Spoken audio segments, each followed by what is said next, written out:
This is VOA Africa.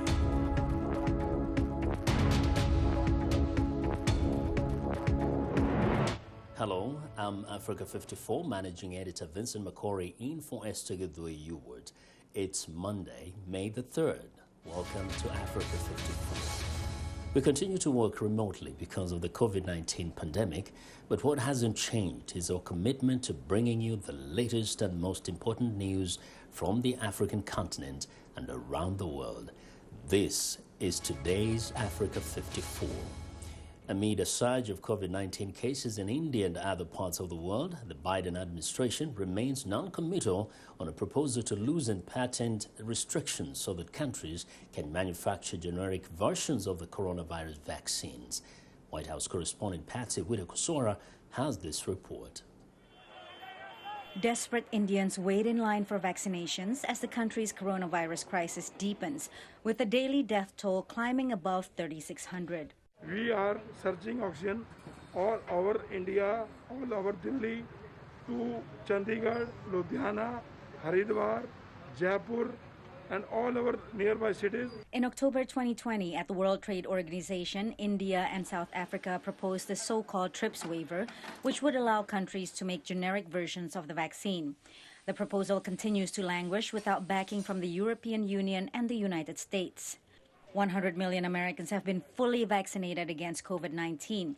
But speaking on board Air Force One on Friday, White House Press Secretary Psaki said President Joe Biden still has not decided on vaccine patent waivers. Our overall objective is to provide as much supply to the global community and do that in a cost-effective manner. Waiver proponents, including the progressive wing of Biden's Democratic Party and humanitarian organizations, say that it could be a game changer in the global fight against the pandemic. I think the TRIPS waiver is one of the critical tools that can empower government to address the current situation of scarcity of supply. But the administration is also under pressure from pharmaceutical companies who say that rather than waiving patents, the quickest way to help countries in need is by accelerating existing production lines and donating doses. An intellectual property waiver would not help accelerate COVID-19 vaccine access or address the very real supply chain and logistical constraints, an industry spokesperson told VOA. Even Bill Gates, the billionaire philanthropist and driving force behind COVAX, the UN mechanism to improve low- and middle-income countries' access to vaccines, is against waiving patents. It makes very little sense. And this is a mistake on his part. And sometimes we should listen to billionaires when it comes to things on global health, but sometimes we really shouldn't. And this is one where we don't want to listen. To reduce global vaccine inequity, Gates is instead pushing for technology transfer, where the private sector invests in new manufacturing capacity and shares know-how with emerging economies. He spoke at the Munich Security Conference in February. Part of the way to solve that inequity is to get factories in India up in full speed. That's already happening with AstraZeneca. It'll happen with two of the others, and to get the financing. The proposal to waive vaccine patent is supported by more than 80 WTO members, 60 former heads of states, and 100 Nobel Prize winners. It will again be in focus at the WTO General Council meeting on May 5th. Psaki, VOA News. Monday is World Press Freedom Day. The coronavirus pandemic has killed more than 3.1 million people and infected nearly 150 million worldwide. That's according to Johns Hopkins University. Living through and documenting the pandemic brought a multitude of challenges, especially for women reporters, according to the Coalition for Women in Journalism. VOA correspondent Abrahamyan has this report. The lockdown that began in March 2020 were key strategies used around the world to slow the spread of the coronavirus pandemic. As you know, journalists have to be on the front line and they have to be out there to be able to report. I think in the early March, we saw this complete sort of huge challenge where women journalists, especially freelancers, were facing this challenge of finding a job to be able to do. As the pandemic took a toll on lives, governments took drastic measures, including closing borders and imposing quarantines to protect medical systems from being strained. But some of them also tried to control the storyline, she says. We saw this in Turkey, Lebanon, Egypt, some of these countries, China, Pakistan, some of these countries use the opportunity of COVID-19 into politicizing the issue and creating misinformation about journalists who had been trying to do their job. How so? She explains. This has happened in Pakistan. I'll give you an example of one of our members, Asma Shirazi. Whenever she is reporting on the spread of the virus, government inefficiencies, or whatever the government should be doing and they aren't doing, she's targeted with misinformation campaigns. We have several other similar incidents where women journalists have been impeded after reporting on COVID-19 in particular. In Turkey, journalist Ebru Kucukaydin was taken into custody after one of her coronavirus reports and later released. The Turkish government accused her of creating panic. Other journalists, Malaysia's award-winning Wan Noor Hayati and The Guardian's Cairo correspondent Ruth Michelson, faced charges or were expelled or harassed for their coverage of the pandemic, the coalition says. Last year, the International Federation of Journalists surveyed nearly 560 female reporters from 52 countries and found that stress increased for 77% since the pandemic began. Catherine Gicheru leads the Africa Women Journalism Project in Kenya, an initiative started by the International Center for Journalists. She's seen the negative effects the pandemic has had on some women journalists in countries where gender discrimination is widespread. I have reports also from the fellows in Tanzania and in Uganda as well as in Nigeria, is the fact that if you have to work from home, then you're the one who's also taking care of the family. And that's 2, 3, 4 times the job that a woman journalist was previously doing. And that is across the board. So you have the mental anxiety, the stresses, the fears that everybody has, but much more for women, especially women journalists. She also says women journalists have been hit with job losses. It's a problem all over the world, but a lot of journalists have lost their jobs. The women, a lot of them, especially in Kenya, are either on contract terms or are freelancers. And the fact that they've lost they've either been laid off or they've been put on half pay, it means the situation has become even more difficult. And she says it has had an impact on coverage of other women-related topics, including sexual health, obstetric fistula, and female genital mutilation. Mariama Diallo, VOA News, Washington. Investigative reporters often generate shock waves worldwide for their reporting as media houses and independent journalists invest more money into in-depth reporting.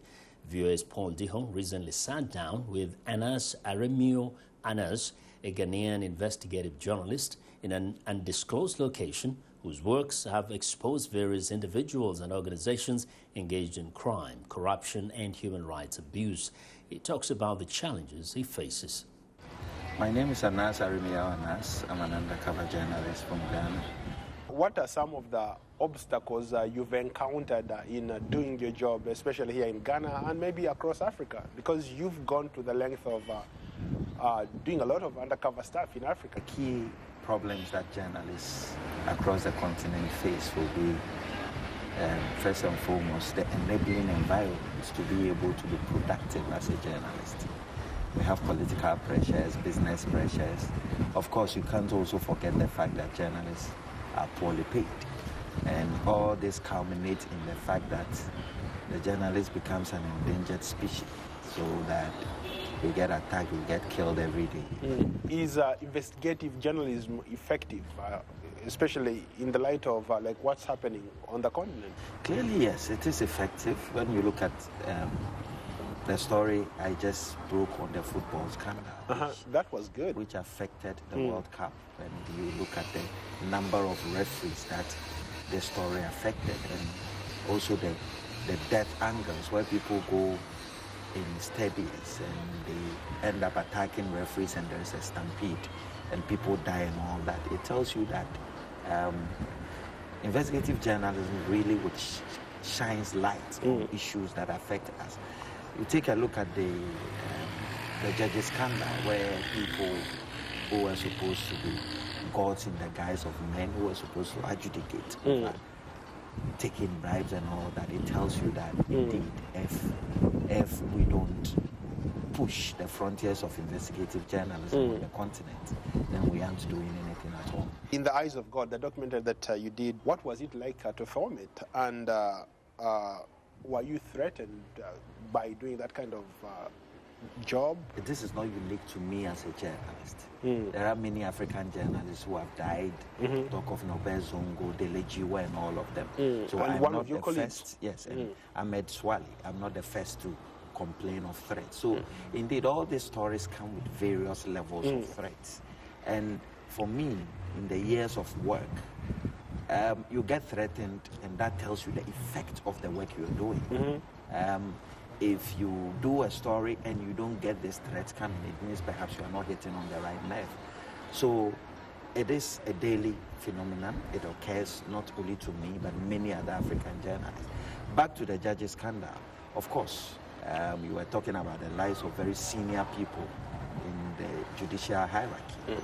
We were talking about 34 judges, and we talk about over 140 judicial staff. It was a total overhaul of the judicial system. So indeed, the level of threat was there. But threats only don't come in physical attack. For example, I had over 64 legal suits on the judges' scandal. In the football scandal, I've had over 50 court suits.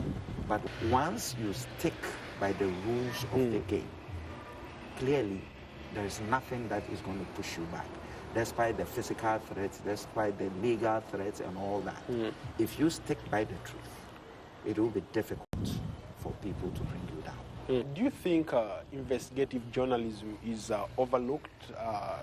For example, a person like you go the extra mile to bring us these stories. When you look at, like, let's say, for example, the Western world, investigative reporting really is the key. But here, do you think we have that kind of environment where reporters like you are doing what they should be doing? Do you have the support system? See, I've always argued that journalism is about our people. Journalism is about our community. Nobody can tell the story of our villages better than us African journalists. I agree. We are the ones who can tell the stories. And the three main principles that my journalism hangs on is naming, shaming, and jailing. I collect hardcore evidence, go and stand in the court of law and testify and make sure that the bad guys go to jail. Chinese sex mafia, they are in jail for 45 years. Nana Kwesi Agyemang, a man who raped girls as young as 3, is in jail for 10 years. The cocoa smuggling story, they are in jail for 15 years. How would you respond to people who say that every day you put your life in danger? A non-response as a journalist leads to deaths. That's what it is. That's the reality. It would always be the hazards of the profession. Journalism would always remain a hot kitchen. If you don't have the energy, you get out. What keeps you going? When that old woman, I see that big smile on the face of that old woman who tells me that because of that story, those children's lives have been saved. Who tells me because of that good story you did, I now have good drinking water. Who tells me that because of the story you did, I have access to good health. Because of the stories you did, the politician who stole our money is in jail. That gives me a big smile. My stories impact real lives, and it has had significant impact on the populace. And it has contributed to strengthening the democracy we have here in Ghana and Africa as a whole. And that gives me some joy. Thank you so much, sir. Yeah, a pleasure meeting you, and thank you so much for honoring our request. Thank you. That was VOA Pondiho speaking with investigative journalist Anas Abrahamyan Anas. Now to two deadly attacks over the weekend. First in Central Africa, where militants killed at least 19 people, including 10 soldiers, in raids on 2 villages in the east of the Democratic Republic of Congo on Saturday. This only hours after President Felix Tshisekedi had declared a state of siege in North Kivu and Ituri provinces on Friday. He did not say what steps would be taken next under the state of siege. A surge in attacks by armed militants and intercommunal violence in the east have killed more than 300 people since the start of the year. In West Africa, gunmen killed 16 soldiers and wounded 6 others in an ambush in southwest Niger over the weekend, according to 2 security sources. The attack on an army patrol occurred on Saturday afternoon in the Tourua region. The area is close to where raids killed 137 civilians in March. It is unclear who carried out the attack, but the area is overrun by jihadist groups with links to Al-Qaeda and Islamic State. Senegal has a long tradition of interfaith respect and tolerance. In honor of that, young Christians made a goodwill gesture by distributing snacks to Muslims breaking their fast one evening during the holy month of Ramadan. Alison Lekogo Fernandez reports from Dakar. Caro Gunsberg narrates. An hour before sunset, dozens of young people have gathered in a Dakar school. Mostly Christians, they're hurriedly bagging breads, dates, other snacks, and drinks to hand out to needy Muslims ready to break their daily Ramadan fasts. It's an Iftar on the go. Marie Cardinale, a nurse and one of the Iftar organizers, says the effort grew out of a joking exchange on a Facebook page called Going Out in Senegal. The page has roughly 13,000 followers of all faiths. One February day during Lent, the 40-day period of sacrifice leading up to the Christian celebration of Easter, someone posted a sight gag about meatless Fridays. The Muslims went to Saras, a slaughterhouse, to eat good meat. They took pictures and posted these to the group. It was just to spoof us, so we thought we would do a comeback. So, in the midst of Ramadan, Cardinale and others posted photos of delicious foods to tease their Muslim friends who fast during the day. Everyone had a few laughs. Then Cardinale's group got serious and decided to gather food to give out.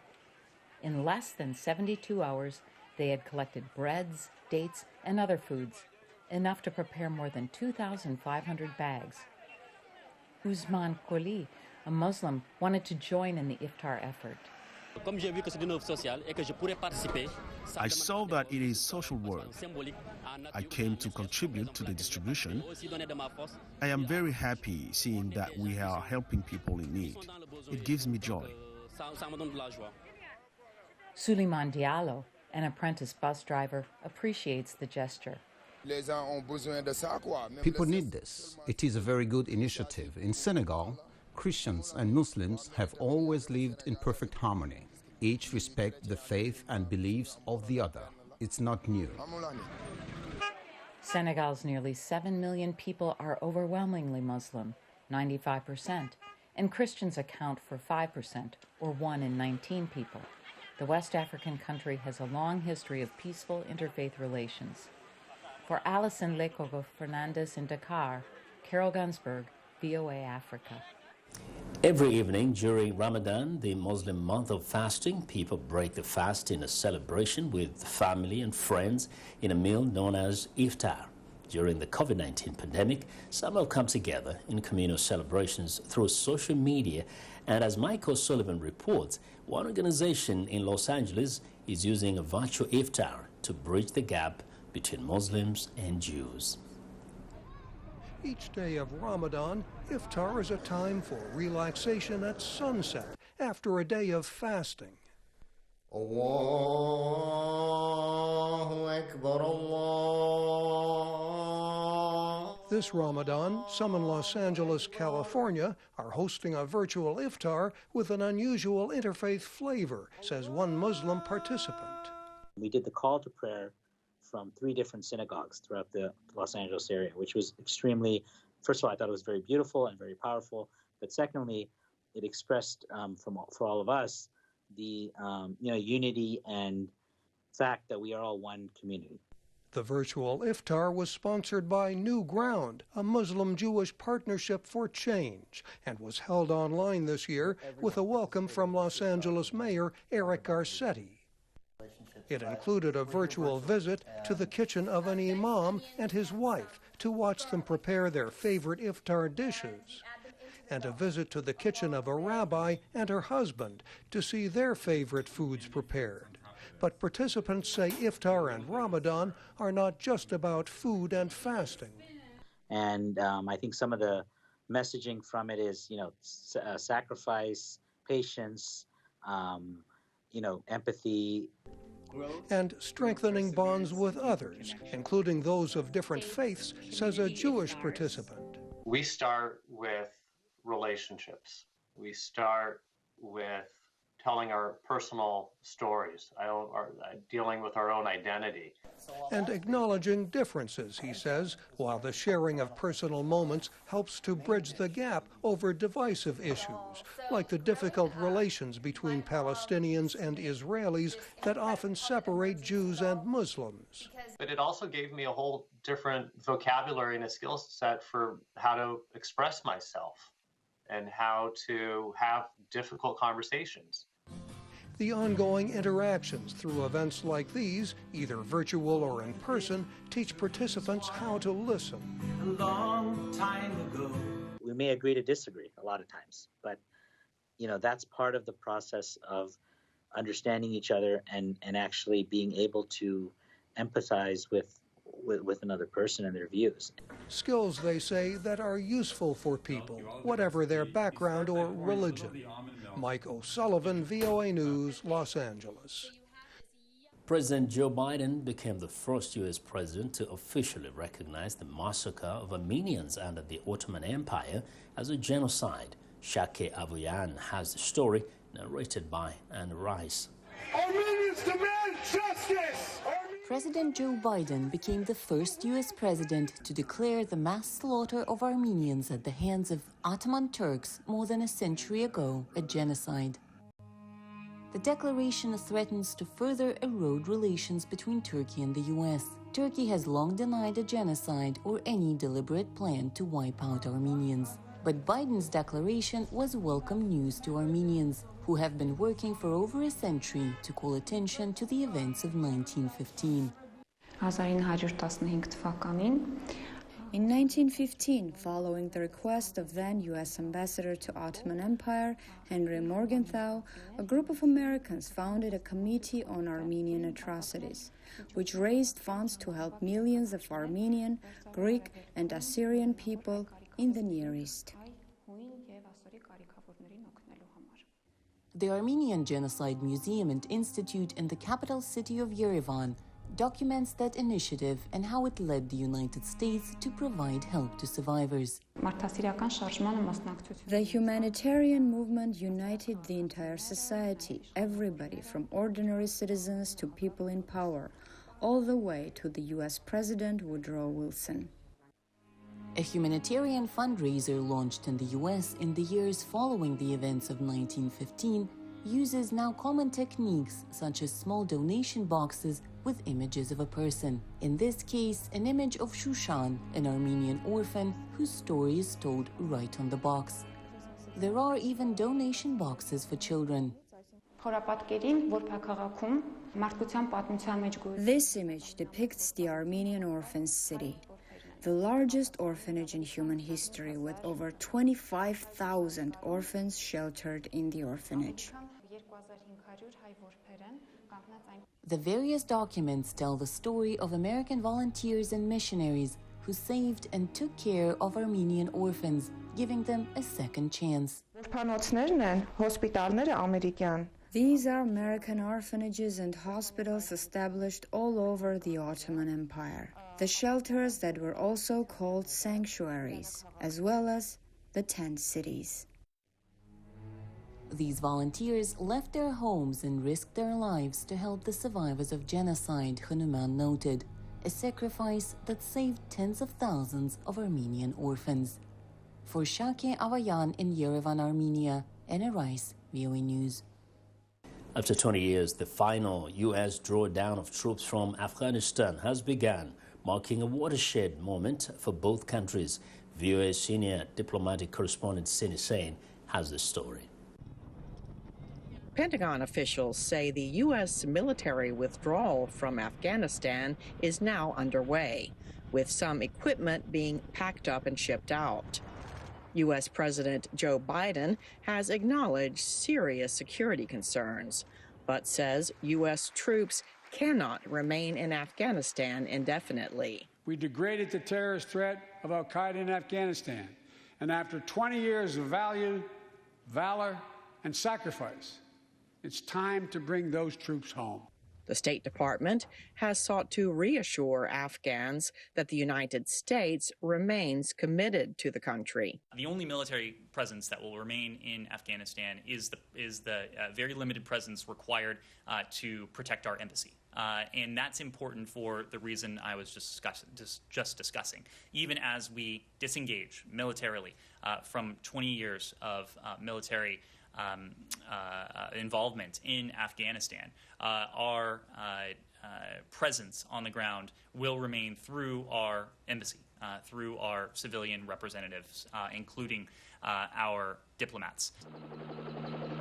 The drawdown reminds some analysts of the last U.S. troops leaving Vietnam in 1973, a watershed moment for both countries.